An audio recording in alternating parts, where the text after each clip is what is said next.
Everyone has the capacity to create high quality content, but not everyone has the budget to buy state-of-the-art equipment to shoot that content.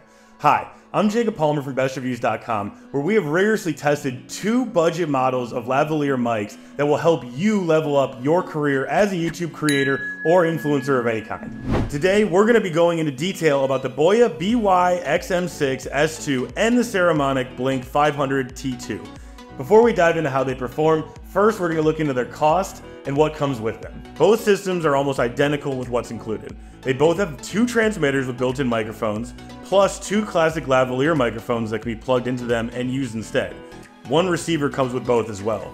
There's also 1 TRS to TRS cable for recording audio to a DSLR camera, and 1 TRS to TRRS cable for recording to a computer, smartphone, or tablet. Neither system's transmitters have onboard storage, so you must use these cables to record to another device. Both sets also include 3 USB to USB-C charging cables. Where they start to differ is in their carrying cases. The Boya case has 3 internal slots for the transmitter and receiver. Plus, we found the main compartment doesn't feel overstuffed when we're holding everything in it. The Saramonic case, by contrast, does feel overstuffed in the same situation and doesn't have any dedicated pockets for more organized storage. Lastly, the Boya comes with 2 windscreens for the built-in microphones, while the Saramonic does not. For all of this, the Boya comes in at around $170, while the Saramonic clocks in at full price, roughly around $200. Starting with the Boya, we found it captured decent audio quality overall. Testing 1 2 3. Testing 1 2 3. Peter Piper picked a peck of pickled peppers. Peter Piper picked a peck of pickled peppers. Though its noise cancellation was just okay. Performance while recording in controlled interior environments was much better. Testing 1 2 3. Testing 1 2 3. She sells seashells by the seashore. She sells seashells by the seashore. Digging deeper, we found the gain settings, which, think of gain as the microphone sensitivity, were too limited for comfort. There are only 6 levels, and we found the middle levels were essentially all the same.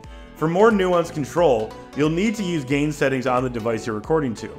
Additionally, we found the built-in mic needed to be set to a high gain and pointed directly at your mouth to catch our voice sufficiently. The Saramonic's performance, especially compared to the Boya, was a bit of a disappointment. The overall quality was mostly clean, capturing our voice fully and without distortion. However, it picked up too much ambient noise outdoors, even at low gain settings, and raising the gain even a little led to the ambient noise starting to overpower our voice. Testing 1 2 3.